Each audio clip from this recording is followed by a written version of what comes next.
Eu sei o que vocês fizeram no verão passado. Capítulo 3.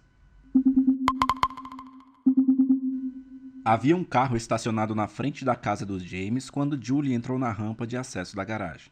Seu primeiro pensamento foi que Bud tinha chegado mais cedo, mas uma segunda olhada lhe mostrou que aquele não era o Dodge Creme dele.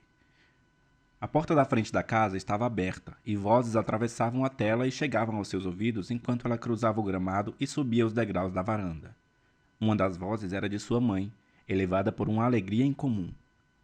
A segunda voz a deteve. Por um instante, Julie permaneceu imóvel, presa, congelada.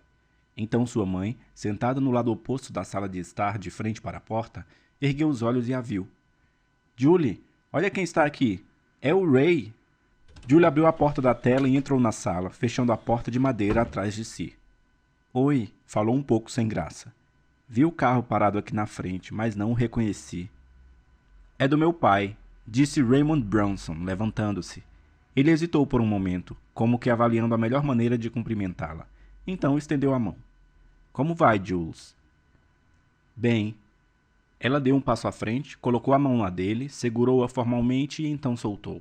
A mão estava mais calejada do que ela se lembrava. Não sabia que você tinha voltado. Seu último cartão veio do litoral. Você falou que estava trabalhando num navio de pesca. Eu estava, afirmou Ray. Mas o dono do barco tem um filho que trabalha com ele no verão. Não tinha espaço para nós dois.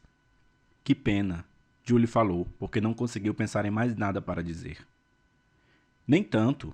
Esse tipo de trabalho é assim, vai e vem. Eu já queria passar um tempo em casa mesmo. Ray estava esperando que ela se sentasse e ela o fez. Não ao seu lado no sofá, mas na poltrona em frente. Ele se sentou novamente em seu lugar. Sua mãe me contou que você foi aceita na Smith. Isso é ótimo. Você deve ter estudado pra caramba. Estudou mesmo, disse a Sra. James orgulhosa. Você não a teria reconhecido no último ano, Ray. Não sei se foi porque você não estava aqui para tirá-la de casa toda noite ou se foi porque ela decidiu se dedicar, mas o resultado foi fantástico. Isso é ótimo, repetiu Ray. A Sra. James se levantou. Preciso colocar a cobertura numa torta lá na cozinha e sei que vocês dois têm muita coisa para conversar. Vou trazer um pedaço para vocês assim que a torta estiver pronta. Não posso ficar muito, comentou Ray. Eu tenho um encontro, avisou Julie, daqui a alguns minutos. Seus olhos não se dirigiram aos dele quando ela disse isso, ainda que soubesse, é claro, que Ray provavelmente esperava que ela fosse sair com alguém numa sexta-noite. Sem dúvida, ele tinha saído bastante na Califórnia. Ela imaginou o que ele iria achar de Bud.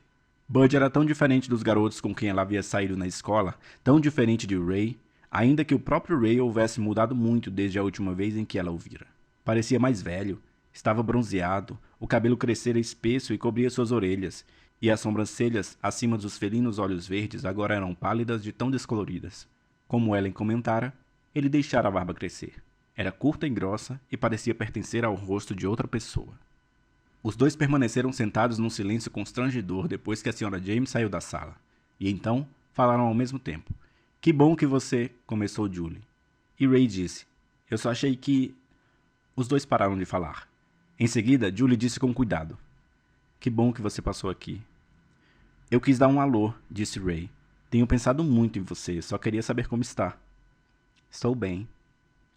No entanto, os olhos verdes que a conheciam tão bem, que a tinham visto passar por tantas situações, festas, piqueniques, testes para líder de torcida, que a tinham visto ser pega colando numa prova de matemática e ficar de cama com um caso raro de catapora logo antes da volta às aulas, aqueles olhos a olharam com incredulidade.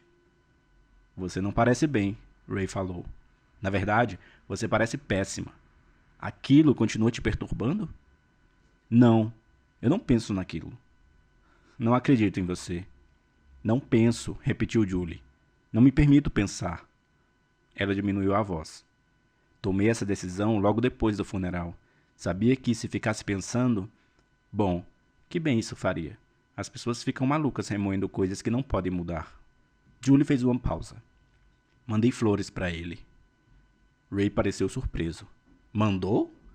Fui à People's Flower Shop e comprei umas rosas amarelas. Pedi para entregarem sem me identificar.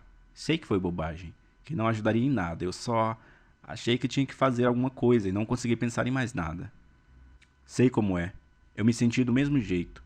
Não pensei em mandar flores, mas ficava acordando no meio da noite e vendo aquela curva na estrada, aquela bicicleta surgindo de repente na escuridão, e então eu sentia o baque e o solavanco das rodas passando por cima, e eu apenas continuava deitado, tremendo. Foi por isso que você foi embora. Era uma afirmação, não uma pergunta. Não é por isso que você está indo para Smith, para sair daqui? Você nunca ligou muito para a faculdade. Sempre falava em fazer algum curso de informática ou alguma coisa aqui mesmo na cidade enquanto eu estivesse na universidade. Estudar na costa leste nem passava pela sua cabeça. O Barry está na universidade. Faz parte do time de futebol americano. Vi a Ellen ontem na hora do almoço. Ela estava bonita. Ela é uma futura estrela. Você sabia? O Canal 5 tem um concurso de beleza baseado em fotografias e a Ellen ganhou. Agora ela trabalha em tempo integral representando a estação em todo tipo de evento, fazendo anúncios e dando pequenas notícias. Ela até apresenta seu próprio webcast todas as tardes. Que bom. Eles ainda estão juntos? Acho que sim. Vi os dois hoje. Julie sacudiu a cabeça. Não sei como a Ellen consegue. Ficar com ele, quero dizer. Ela estava lá, viu o que ele fez naquela noite, ouviu as coisas que ele disse. Como pode continuar achando que ele é tão maravilhoso? Como ela deixa aquele cara tocar nela?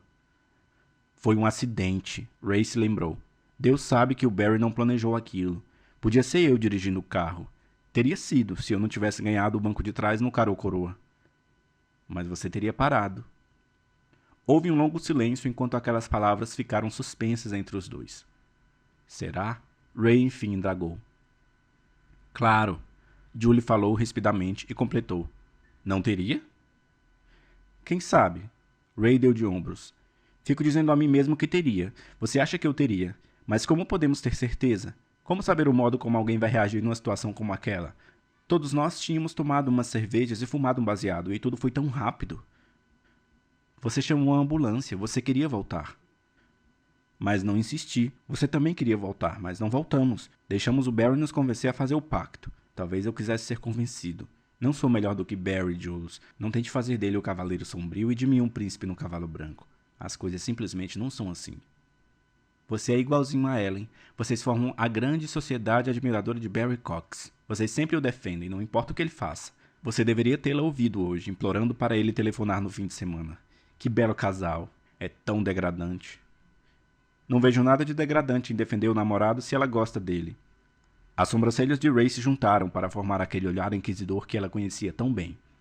Mas o que você foi fazer na casa da Ellen? Achei que tinha cortado relações, que tinha se afastado de todos nós. Cortei, disse Julie. Quer dizer, eu queria cortar, mas recebi uma carta pelo correio hoje. Ela me deixou perturbada, então liguei para Ellen e ela ligou para o Barry, e de repente estávamos reunidos na casa dela. Agora eu queria ter ficado quieta e não ter dado essa importância toda para a carta. Ray pareceu interessado. Que tipo de carta? Uma brincadeira, nada demais. A Ellen disse que recebe algumas ligações e e-mails também, mas eu nunca tinha recebido, por isso me descontrolei. Ela abriu a bolsa e fisgou o envelope. Aqui está, se quiser dar uma olhada. Ray se levantou, aproximou-se e sentou no braço da poltrona, tirando a carta da mão de Julie. Então abriu-a e leu. O Barry acha que foi algum moleque que escreveu, disse Julie, que não significa nada, que calhou de tocar numa ferida, só isso. Ela parou e observou o rosto de Ray enquanto ele estudava a frase. Você também acha? É possível, mas seria uma tremenda coincidência. Por que mexeriam com você? Conhece alguém que poderia ter mandado isso? O Barry acha que pode ter sido algum garoto da escola. Você disse que tem um encontro. Ele tirou os olhos do papel. Esse cara com quem você vai sair hoje, ele é do tipo que gosta de pregar peças? Bem longe disso. O Bud é um cara legal, mais velho, sério em relação a tudo. Ele serviu o exército e combateu no Iraque. A última coisa que faria seria ficar mandando bilhetes idiotas.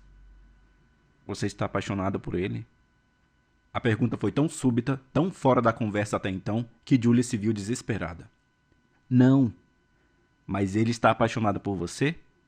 Acho que não. Talvez um pouco. Ray, por favor, é só um cara legal que eu conheci na biblioteca. Ele me chamou pra sair e minha mãe tem me enchido o saco porque eu nunca saio, então aceitei. Depois, foi mais fácil simplesmente continuar saindo. Além disso, que diferença isso faz pra você? Você e eu... Não existe mais nada entre a gente. Não? Ray estendeu a mão e a colocou delicadamente sob o queixo dela, erguendo um pouco o rosto de Julie para que ela o encarasse. O rosto que a olhava era conhecido, porém mais moreno e mais firme do que ela se lembrava. emoldurada por um cabelo desgrenhado e pela barba. Mas os olhos eram os mesmos. Estranho nenhum jamais poderia observá-la pelos olhos verdes de Ray. Tem sim, ele falou, e você sabe. Você sentiu, assim como eu, na hora em que entrou na sala. Por muito tempo nós tivemos uma coisa muito boa. A gente não se esquece simplesmente. É assim que tem de ser. Eu estou falando sério, Ray. Estou mesmo. É o único jeito de esquecer. Eu vou embora daqui, vou deixar todas as pessoas e todos os lugares ligados àquela noite terrível e nunca mais olhar para trás. Chega. Já que não tem como consertar, vou apagar. E você acha que é possível? A voz dele soava triste. Jules, uma coisa dessas não se apaga. No começo eu também achei que dava. Foi por isso que eu fiz as malas e fui embora. Lugares novos, gente nova. Achei que isso ia resolver. Mas não resolveu. Não dá pra fugir. Você na Smith, eu na Califórnia, essa coisa vai continuar com a gente. Acabei entendendo isso. Foi por isso que eu voltei. Se não dá pra fugir, Julie começou, a voz sufocada. Então o que fazer? Enfrentar. Você quer dizer quebrar o pacto? Não, não podemos fazer isso. Mas podemos falar com eles. Podemos dissolver o pacto se todo mundo concordar. Nunca. O Barry nunca vai concordar. E se ele não concordar, a Ellen também não vai. A campainha tocou. A mão de Ray caiu para o lado. Ele se levantou do braço da poltrona. Deve ser o seu amigo. Acho que sim. Ele vinha me pegar às 8. Os olhos de Julie passaram nervosamente do rosto de Ray à porta. Não se preocupe, vou me comportar. Provavelmente vou até gostar dele, afinal o cara tem bom gosto para mulheres. Eles caminharam juntos até a porta e Julie apresentou os dois rapazes. Raymond Bronson? Você é parente do Tilt Bronson, gerente da loja de esportes? Bud perguntou. Filho dele. Fiquei sabendo que você acabou de chegar do Iraque. Cara, eu definitivamente não te invejo por isso. Os dois rapazes apertaram as mãos civilizadamente e conversaram de maneira agradável por alguns instantes, como se pudessem se tornar amigos, caso tivessem oportunidade. Depois, Ray foi embora, e Julie pediu licença a Bud para subir e pentear o cabelo. Quando voltou, Bud ainda estava ao lado da porta, exatamente como ela o deixara. Ele a observou descer a escada com um sorriso, e por um momento Julie teve vontade de chorar, porque o sorriso de Bud era um belo sorriso, e porque os olhos dele não eram verdes. Fim do capítulo 3.